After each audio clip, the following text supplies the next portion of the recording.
Welcome, all you citizens of the world. Once again, it's Michael James with another edition of the Live from the Heartland show.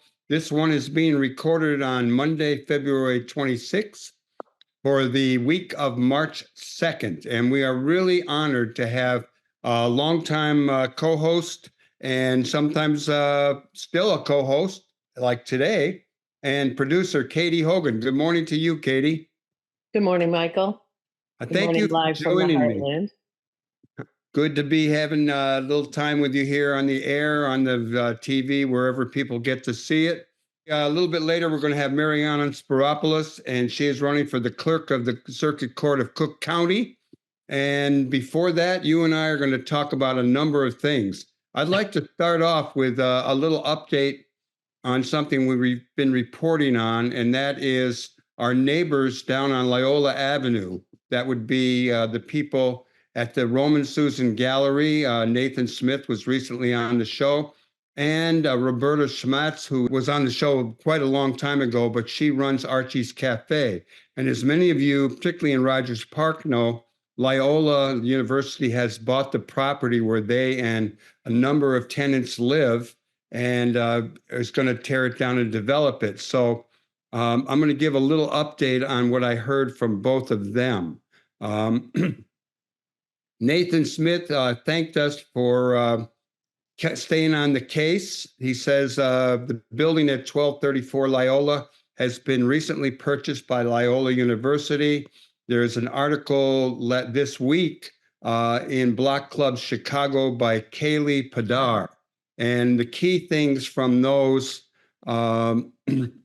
are that the 49th Ward office of Maria Hadden, our alderwoman, has asked Loyola to extend leases for as long as possible and help businesses and residents relocate.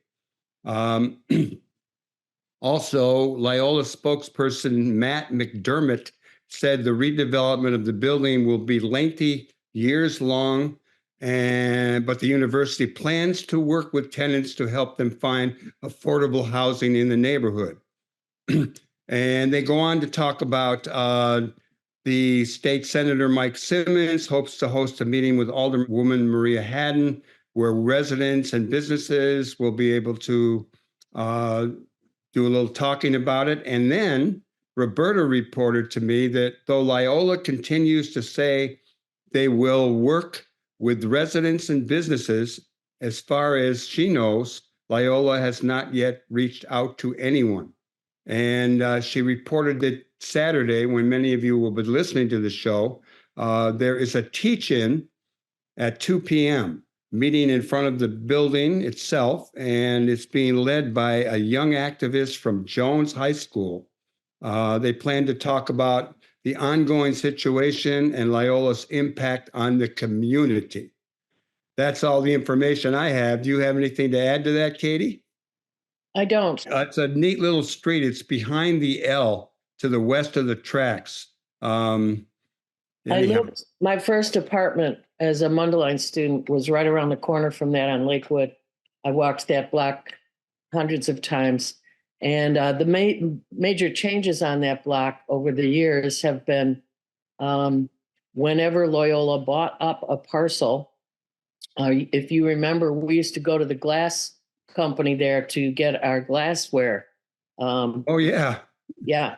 For the Heartland Cafe back in the day. Back in the day, we went and bought cartons of glasses, and you always liked to refer back to the fact your father worked for Libby Glass or somebody in your family. No. My old college girlfriend father worked for the glass company. My dad's family was Libby Meat and Libby Corned Beef. All right. That's okay. We don't have to know all those details. Anyway, that building, which was a little industrial complex with parking in front, but not a big building. They just supplied small businesses. That building was raised, and it's just now a parking lot, but not available to the public. It seems like Loyola vehicles are there. I'm not really sure who all is allowed to use that parking lot. The lot right across from it, which was at one time an apartment building, or maybe a couple of them, and then it was a garden run by Waldorf School, actually a lovely garden that their students put together and kept up for years. Loyola bought that lot, and it is nothing again. It's a blank lot. Those two lots are across the street and next door to the building that you're referring to. And one of the issues people have is just that. Um, while Loyola and many other big schools and other big um, neighbors in various city neighborhoods, be it a sports complex or a university or whatever, have their own plans for development and expansion, it's the community immediately around it on the ground that feels the effects, that mourns the loss of familiar landmarks or places for gathering. In this particular case, really great, small, unique places for gathering that are beloved, which we can relate to. Um, and then there's no real accountability or timeline on what appears in their stead. So it's a age old issue. The big developers, the big money guys, and the guys with the big boots in the neighborhood, sort of running roughshod as people see it over their limited, special places. Well, you and I are both the witnesses to great transformations in Rogers Park, and it's always been a place that did have affordable housing, and there's less and less of that. And in this building, there's about 36 apartments additional to the stores. And what's going to happen to them if Loyola doesn't need it for a while? We're going to keep people posted on this, and we've been talking about it off and on for the past month, and we will keep you posted. I'm going to jump to El Paso, Texas, Big where jump. big jump, but we do have some listeners and viewers down there. And, I go down regularly for this basketball in the Barrio program, which is right on the border. And one of the social service agencies there is Annunciation House. And I've got photographs of that and some murals on the wall. They've been helping migrants big time. People who follow the news know that El Paso is a crossing point from Juarez. A lot of people, a lot of action. The reactionary governor of Texas and his attorney general, a guy named Paxton, have been terrible on the migrant issues, and of course, sending a lot of them to the north. I got this little bit of news that the attorney general, Paxton, intends to shut down the El Paso Migrant Aid nonprofit, and other humanitarian organizations could be next. And what Can he do that?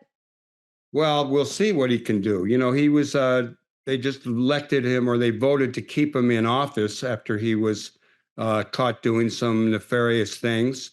The Ruben Garcia, he's the director, he responded to Ken Paxton. He said he threatened to revoke the organization's license to operate the state and asked to inspect its records. Human rights activists are chanting, "We are a house," in solidarity with the Catholic nonprofit. It's been there for decades, done a lot of humanitarian aid. It's a faith-based organization. It's worked with the U.S. Border Patrol, with the Immigration and Custom Enforcement, and Department of Homeland Security to take in thousands of people. So Paxton, on the other hand, calls it human smuggling and operating a stash house.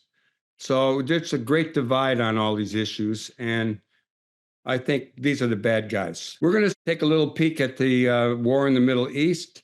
It's an ongoing tragedy, and our friend Mike Klonsky, who does have a show on Lumpen Radio on Friday mornings, he reported in an email, on day 140 of Israel's war on Gaza, the death toll has risen to 29,092. About two-thirds of them are women and children. More than 69,000 Palestinians have been wounded. Overwhelmingly, the territory's hospitals, less than half of which are even partially functioning, are, just not really working. And as you know, and some people have already seen the news, yesterday would be Sunday from when we're recording. In Washington, D.C., in front of the Israeli embassy, a U.S. Air Force member died after setting himself on fire outside the embassy. His fellow's name is Aaron Bushnell. He was 25. He declared he will no longer be complicit in genocide before he set himself on fire. It's sad, but it brings back the Vietnam War when stuff like this was going on. Yeah, I remember the effect that the Buddhist monks setting themselves alight had on the ramping up of the anti-war fervor around the world, because it was such a shocking statement of like this fellow, and it's really shocking to U.S. citizens, I think, or our fellow U.S. Americans, whether citizens or not, to have somebody from the military make such a statement. It's shocking and sad. I don't know about you, but yesterday we also witnessed. We had some demonstrators for a ceasefire in Gaza at a local political event, which may come up later in your show because Mariyana Spyropoulos was a guest at the Democratic Party of Evanston's presenting the slate event. And interestingly, Michael, two of our best buddies were in amongst the demonstrators. That was former Heartland employees and moms of Heartland babies. Yeah, both of a lot of them. Both of whom I gave big hugs to, despite the fact I was there to help coordinate, produce the event.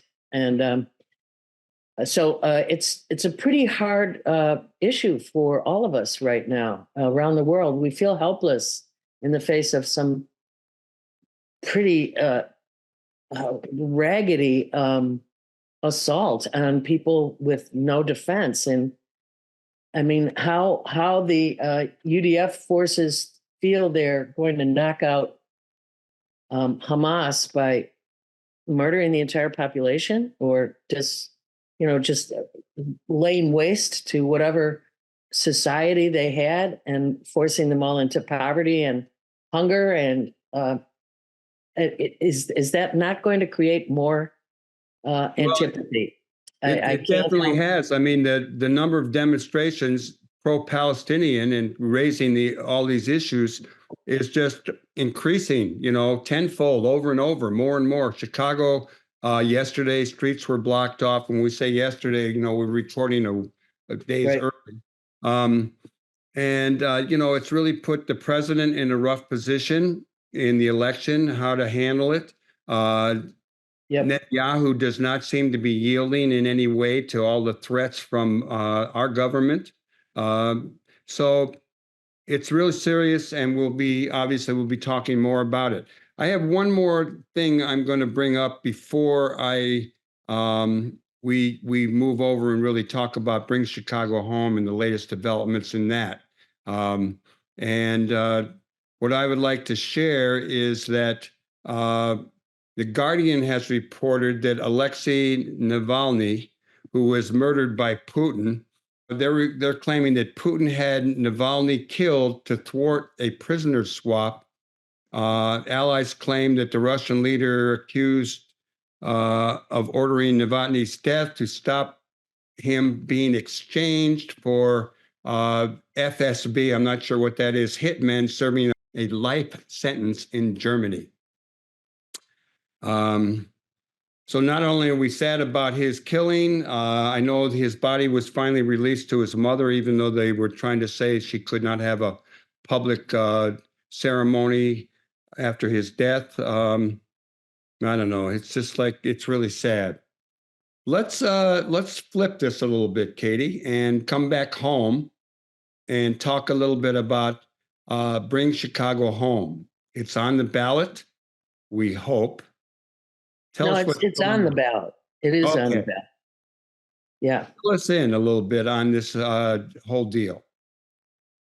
So last Friday, which when this show airs will be a week, and actually by the time this show airs, it may be there may be a different story happening, but I doubt it. The legal wheels, the way being what they are, a judge, Cook County judge, um, uh, agreed with the real estate organization that brought the suit against the referendum called Bring Chicago Home on a couple bases. Really, it's more on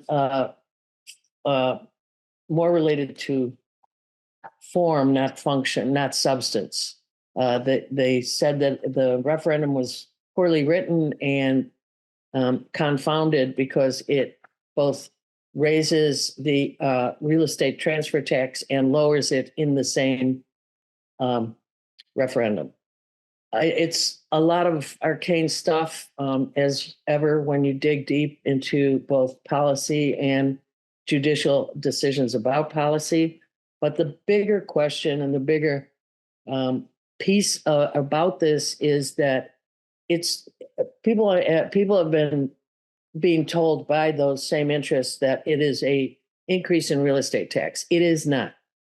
That's the biggest thing people have to understand, because that sounds alarms for everyone. You yourself are a homeowner.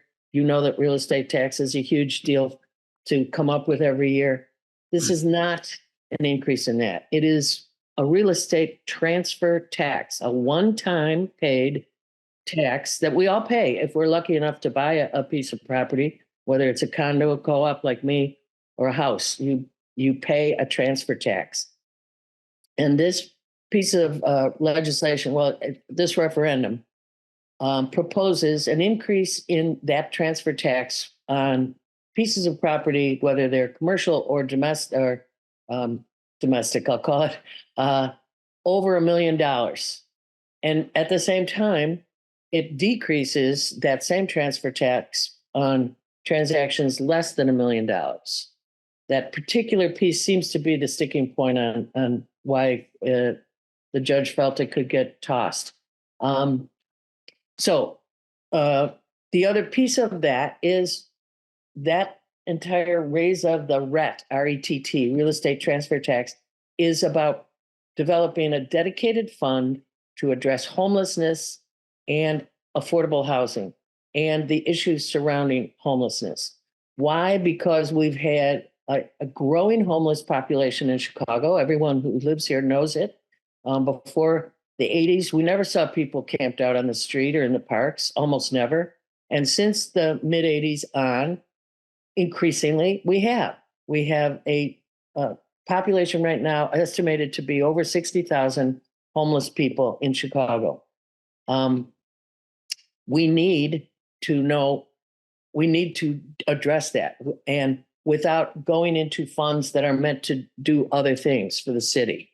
So robbing Peter to pay Paul has not worked, obviously. If we walk to our grocery store, there will be people asking us for money every step of the way on Morse Avenue.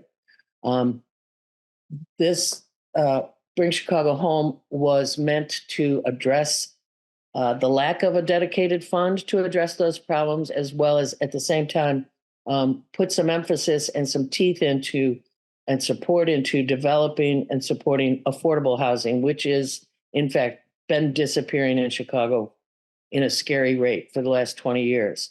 What's at risk here is seeing the inequity grow between the very, very wealthy and what they can afford and what they can buy as far as housing goes, and the rest of us. People are voting for it right now. Those of us who have been actively supporting it are continuing to support it. And we've got people going door to door and making phone calls, encouraging folks to continue to vote for it while it makes its way through the courts, which may overturn what was decided last Friday.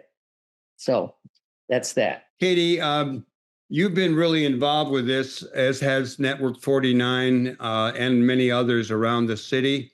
And I know you're still doing phone banks and there's some door knocking. Are you still looking for recruits? And do you Always, want to share some always. information about how people can become Yes. involved? Yeah, they can go to bringchicagohome.org, which has is connected with Mobilize, which is a way to sign up to do something in your own neighborhood. In our neighborhood, like you said, the Network 49 and the 49th Ward Dems have been running both canvases and phone banks for about 6 or 8 weeks at this point. Really tremendous volunteers. We could use more in the final 3 weeks of this campaign, particularly because of the confusion about the court case, and to let people know they should continue to vote what they want, because whether or not those votes get publicized at the end of the day, we will see that a huge percentage of the city wants to support this, as that's what our phoning and door knocking tell us. Well, you were in on a phone call with activists who are involved in this. Is there anything from that you would like to share when the word came down from the judge's decision? What was said by our legal team was, you know, hold fast, continue to do what you've been doing until we see what the appeal results in. Some good advice in terms of let's not trash the judicial member who made the decision, even though she did an unusual thing of not explaining her decision. She handed it out and then left the courtroom. I'm not sure if that's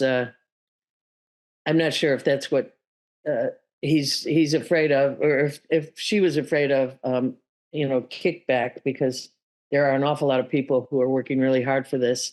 What I should say is this is something that came from the Coalition for Chicago the Chicago Coalition for the Homeless, that has been dealing on the front lines of this problem for decades. It is not Brandon Johnson's piece of legislation. It is a coalition of folks who have been on the front lines dealing with homelessness and looking at other cities as to how they are addressing it. This same type of legislation dealing with the real estate transfer tax has passed and is in operation in cities like San Francisco, LA, New York. And, in LA in particular, I read they had to tweak it after they passed it, but it's in operation. So it's not that radical. It's something that's needed. And people should not believe a small handful of business owners who would rather pay large legal fees than address and solve a real problem. Well, I think it's been great to work. I know that the organization we're both part of, Network 49, has been involved, and you are involved. And there are, I found online, both Maria Haddon had a lot of comments about the court decision, as did our state rep, Kelly Cassidy. And it's something that seems to be picking up a lot of momentum.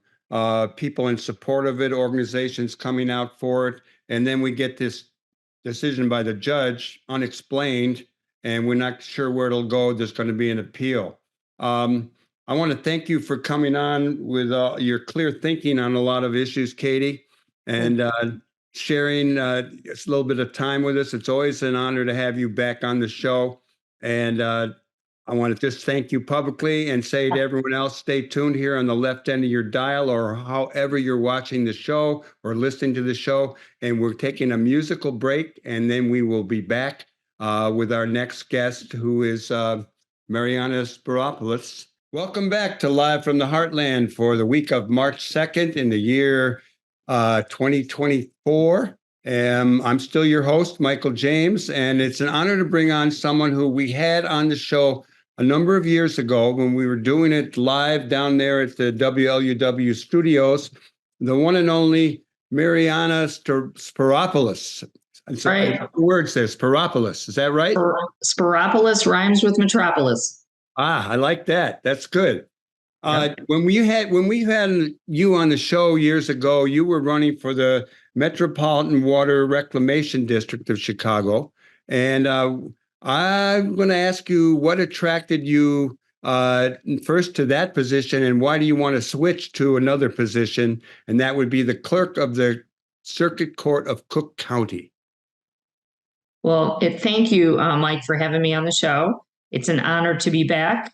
I'm sorry that we're not in person, but hopefully, one day soon we'll make that happen. Well, at the inauguration, probably. Okay, it's a deal. So I originally ran for the Water Reclamation District because, that agency, let's go back to 2010 when I was first elected, reelected in 2016, and then reelected most recently in 2022. The agency is a lot different today than it was back then. And I saw it as an agency that could have real impact with regards to climate change, with regards to government and how it was run. And I'm happy to say that I have brought some, I believe, meaningful change to that agency. So since I've been elected, we have embraced green infrastructure. And I know that for most people, that is an everyday phrase, but take yourself back to 2010 and how agencies like MWRD were operating. Green infrastructure was not part of their approach. They relied solely on the deep tunnel as a way to manage stormwater. Now we have a program where we work with municipalities, and green infrastructure is a key part of that. So I'm happy to say that I'm one of the people that champion that. Number two, with regards to a government agency and good government, we were not broadcasting our meetings. Now you can watch us live on our website. And I was the one that advocated for that. Number two, I introduced the policy for an independent inspector general for an agency that was, 130 plus years old. There was a little bit of pushback, but I introduced it in April of 2017 and we got it passed in 2019. So I'm happy to say that, we have brought this agency that's done a lot of good work into the 21st century, but there's still, some things that, we need to do. Now, during this whole time, I've been an attorney. People don't know that part of me. I've been an attorney for over 25 years. I went to John Marshall Law School, which is now UIC Law, and I got my MBA from Loyola. And I started my legal career as an assistant state's attorney, working in child support, in juvenile, night narcotics, criminal appeals. I then opened my own law practice and did contract work, business transactions, et cetera. And so that's how I started my career. And then I ran for the Water Reclamation District. And I've been able to use that, my legal background in some of the decisions that I've made at the Water Reclamation District. But I'm bringing my knowledge of government, which with the Water Reclamation District, a countywide agency with $1 billion budget, where I served as president for 2 terms and chairman of finance, where we have a balanced budget, and my legal career navigating the courtroom to run for clerk of the circuit court. It's sort of a unique experience where I can bring those 2 backgrounds together to bring change to this office, which I think badly needs it. Well, you won't be the only person we know and like who was on the Metropolitan Water Reclamation District. Also, Josina Morita, she was a member of that and now is on the Cook County Board of Commissioners, I believe. And what will happen? Deborah Shore, too. Deb, yeah, I saw her with Biden on the news somewhere recently, something going on. Oh, in Palestine, Ohio. Yes. She was there. Yeah. All of you have been guests on the show. So what happens to your position at the MWRD if you are elected to the clerk of the circuit court of Cook County position? So this is a frequently asked question on the campaign trail. So basically what happens is the governor will be able to appoint somebody to fill the vacancy until the next election. So although I just got elected in 22 for a 6-year term, the governor will appoint someone until the next election in 26. So then that person would have to run for a complete term. Any insight into who might try to run for that position, or is that a secret we'll talk about later? I don't know. I mean, people are saying, that the individuals want to, would like to be appointed, but they'll have to talk to the governor about that. And I'm not aware of any secrets regarding filling this spot. Well, let's switch to the office you're after, this clerk of the Circuit Court of Cook County. Tell me and our listeners and viewers what that position is all about. What do you do? What will you do if you have in that position? Or well, first of all, what is the office itself? And then we'll get to what you would do that may be different from the current holder. Okay, it's a great question. And many people are unaware of what the office does because it's more of an administrative support position. But it can potentially have a huge impact on people. And there are a lot of examples of that I can mention today. The clerk of the circuit court is the record keeper for the court system. So there are when you go into a courtroom, you've got your judge, you've got your attorneys, but you also have a clerk that provides the administrative support of entering the order, entering the next court date. And when you file a lawsuit or are responding to a lawsuit, you'll have a court date. And that documentation that you're filing will then be assigned to a judge. So you have to make sure that documentation is in the right courtroom on the right day at the right time. Now, keep in mind that we have one of the largest court systems in the United States. Los Angeles is larger, but it's a diversified system. Here in Cook County, we have a unified system. So we have a lot of cases that have to be managed, and a lot of courthouses. We've got Markham, Bridgeview, Maywood, Daly Center, Skokie, Rolling Meadows, and a lot of branch courts. So there are a lot of individuals that work for the clerk's office, about 1,400 employees with a $130 million budget. Your and my tax dollars are being used to make this office work or not work, as the case may be currently. And so, it has to run like a well-oiled machine in terms of the people, in terms of the processes, in terms of the paperwork, and I would argue the technology. But that's one of the platforms that I'm running on to make the technology work. This office, way back, it was under the direction of Dorothy Brown. There was a lot of kind of negative things that happened, no consequences. She left the position. Iris Martinez is there now. You've been endorsed by the Democratic Party, who we tend to root for sometimes, but not always. And I'm just hopefully in this case you do.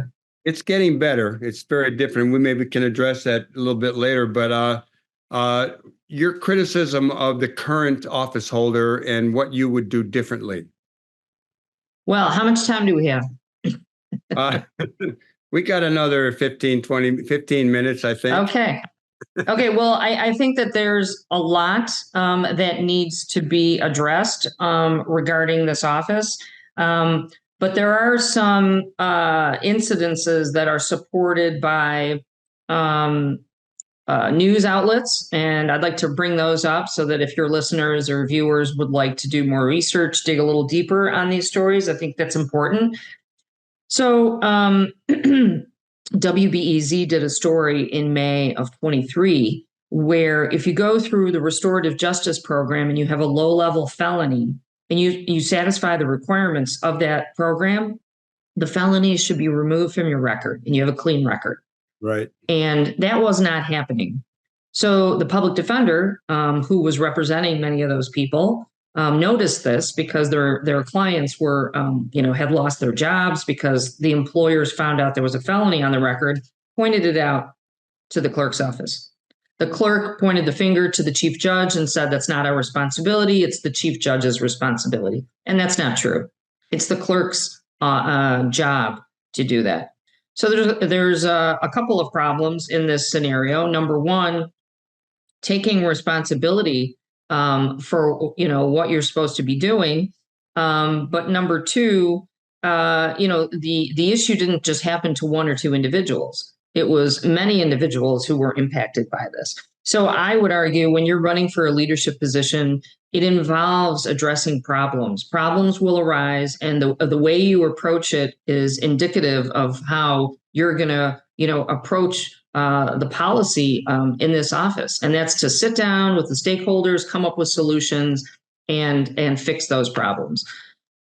A second scenario that came out more recently was an individual had been wrongly convicted, and when more evidence came out, he was released, and he was able to obtain a certificate of innocence from the Supreme Court. He moved to another state to start a new life, but was unable to get a job because, again, a felony was on his record. The reporter for the story, this is a CBS story, raised the issue with the clerk's office and said, what's going on? And basically all they did was resend the certificate of innocence. And the reporter said, this doesn't really help us solve the problem.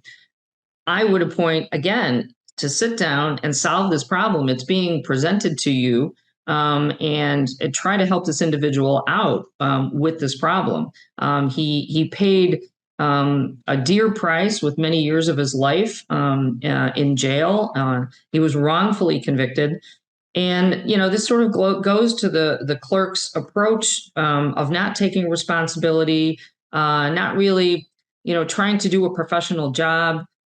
And most recently, a couple of days ago, a story that had been covered by several news outlets regarding the identity of juvenile individuals that were part of cases. So the office was attempting to put criminal cases online. So if I were going to do that, I would want to run it by my entire legal department and say, okay, and our tech division to make sure, do we have security in place for this information? Is this legal? We're not violating any statutes. Well, what the current clerk did was put these criminal cases online and expose the identities of 5,000 juveniles whose identity should be protected. So it's against the law to do this. And it's irresponsible, to put it lightly. And, you're really putting these people's lives at risk in many ways by exposing those identities. So it's a lot of mismanagement that's going on. And, there's process, there's how you're handling people. For example, the union that represents 3/4 of the employees in this office, 1,400 employees, they're endorsing me because they don't have any confidence in the management of the current office. The teams, like I said, Teamsters 700 has said there's been bullying, there's been nepotism, there's an unprofessional atmosphere going on. A lot of friends and family have been hired in that office. Resumes have been altered in order to provide the friends and family these jobs.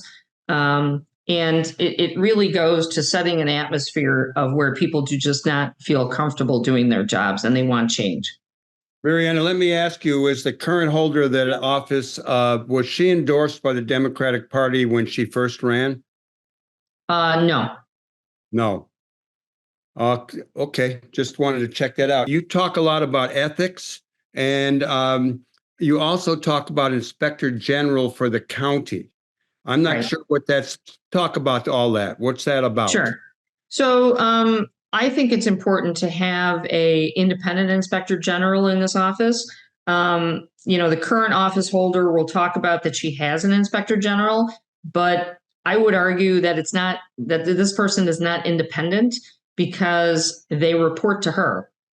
So that doesn't create an atmosphere where employees feel comfortable reporting and saying things that they observe or they see. You have to create an environment where people feel safe in that space to be able to report things. Also, the current office is not subject to FOIA. And so, trying to get tell people what FOIA is. Freedom of Information Act, where you should be able to request, information regarding a government agency and they can provide documentation. This current office is saying that because there is some stricter rules regarding, the court system, that they're basically hiding behind that and not providing information.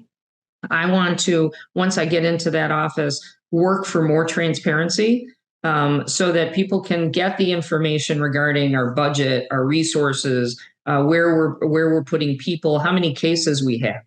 Obviously, we would not expose any kind of sensitive information in cases. That would be something that we would provide strict security on. But with regards to the functioning of the office, I don't see any harm in trying to work for greater transparency regarding that as well. Go ahead. I was just going to say, so there is an inspector general. I don't know how do we get the inspector general, elected, appointed for the county? And that's different than the inspector general for Chicago. So at the Water Reclamation District, when I introduced the policy for the inspector general, basically we signed an intergovernmental agreement with the county. So Water Reclamation District is a separate government agency, and we signed an IGA with the county, and they provide our inspector general for Water Reclamation District, so that people can go outside of the agency and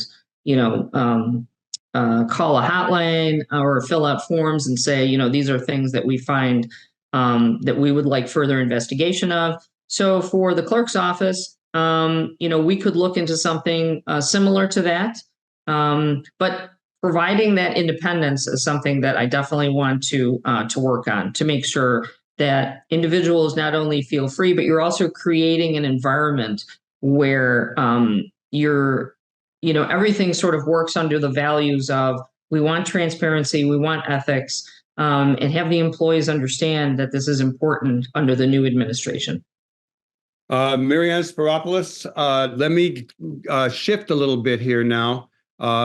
I want to, you're kind of part of a group of women, a women's insurgency, a change in the way the governments are run. We have I think it was Minneapolis, all of the city council is all women now. And here in Chicago, we have, people like Maria Haddon, the 49th Ward. We have Robin Gable, who's really risen to a position of influence in the legislature. We have our one and only Jan Schakowsky, Kelly Cassidy, Josina Morita. Talk a little bit about women in politics and the kind of the phenomena or the thrust, the direction, the tide here in Chicago. Well, it's about time, right? I'd say so. I had a lot of old aunts and grandmas. The men weren't around in my family as much. Well, they were to a time, but they died a lot younger. And I'm really grateful for the strong women and wonderful people I've had in my life. So share your view on all that. Yeah, I'm very excited by all of these very strong and capable women who are in leadership and serving their communities. Certainly, Josina and Jan Schakowsky and Maria Haddon are all supporting my campaign. I support their efforts in terms of service to their community, because that's what they're about. You can certainly see on social media, if you follow any of them, how they are always present in the community. I think that's important, to have your boots on the ground and have that connection with people so that you can hear what's going on. And Jan, she's a congresswoman in Washington, but she's always out in the community. I just saw her yesterday in Evanston. The Evanston Democratic Party had their candidate forum, and she was there, providing leadership. And, Josina, I did serve with Josina at the Water Reclamation District, so I did see her commitment to service there. And she, when she switched over to being a commissioner at Cook County, she hit the ground running and is doing an amazing job as well. So we have worked together on several projects that she's doing in her community. You are endorsed by the Democratic Party here in Chicago. And, at one time I was the president of the 49th Ward Democrats, but I come out of the left. I'm a progressive guy still on most issues. And what's your take, and how much can you talk about your take on the Democratic Party these days? Because it's not like the old machine, but it's not always good. So as a member of the Democratic Party, someone who's endorsed by the Democratic Party for this position, your thoughts on the Democratic Party? So, I mean, like any other organization, everyone's not going to always agree on everything. But I think since I have been running for office, which has been, you know, 13 plus years, I think that the party has moved into a more progressive place. Certainly, like you mentioned, there were more women. And there were, diversity is very important. Having different members of different communities be represented in the party leadership, as well as trying to support candidates that are in different diverse communities as well is important. So I'm happy to be part of that. When you're running for office, especially a countywide office, you want more support than less support. So having the party's support is key to that. You also you get support in terms of getting petitions signed. We submitted 27,000 signatures out there, so that's very helpful. You also the party does mailers out to Democratic voters. So having that can be a little cost prohibitive to people to get your name in front of Democratic voters in that particular way. So that's a big support as well. So I think Toni Preckwinkle is doing a good job. She's the chairperson of the party, and I applaud her efforts for trying to bring that diversity component into the party. Well, it's really good talking to you. I'm going to ask you one more question. Tell us a little bit about yourself and maybe your plans for the future. I mean, if you win this position, are you going to run for mayor someday? What do you got in back? What are you thinking about? And where do you? Thanks, Mike. I'm the daughter of immigrants. My parents came over to start look for opportunity because they didn't have that opportunity in Greece. So, it's a story like so many other immigrants. Working hard. My dad started a small business. I worked in that small business in various capacities. And so I saw how they sacrificed so much throughout the decades, and working hard and sacrifice is sort of the things that I've brought with me to what I do. My parents also stressed education, which is why I went to law school, and also giving back. And I think running for office and trying to make government work, which government is about service. Providing service to people, helping people. That's how I see it. And that's what I envision my plan is for what I've done at Water Rec, but what I want to bring to the clerk's office as well. I want to make this office work in terms of bringing it to communities. We can work with pro bono legal clinics to make sure that the court system is more accessible to people who may not be able to run down to a courthouse and need a little bit of help navigating what can be a very intimidating process for a lot of people. Mariyana Spyropoulos, it rhymes with metropolis. For the clerk of the Circuit Court of Cook County, we wish you well, and we want to thank you for coming on live from the Heartland. Thanks, Mike. My website is citizensformariyana.com. If anybody would like to get a lawn sign or want to do phone banking with us, we're on all social media platforms as well. I appreciate it, Mike. Thanks for this opportunity. We'll be seeing you again. Everybody, don't forget to vote. Don't forget to vote. You can vote now. And it's March 19th is the actual last day you can vote. Everybody vote. There's a lot of things, particularly bring Chicago home, et cetera, et cetera. Okay, we're going to close out the show. And I want to thank the people who helped make the show possible. One of them was a guest today, Katy Hogan, as well as our other guest, Mariyana Spyropoulos. Metropolis. I want to get it. And you got it. I want to thank Tom Clark. I want to thank Hal James, our engineer. We're going to be back next week. We've got a number of guests coming up, not necessarily in this order, but we have the lawyer Alan Mills talking about Illinois prisons, our pal Tom Clark, Peter Kuttner's coming on to talk about the Workers' Rights Film Festival. Steve Hashimoto will be coming on to talk about music in the city. And I think that's enough. I just want to say, keep doing good in the world. The world needs all the good that you do, that I do, that Mariyana, Katy Hogan, et cetera do. All power to the people.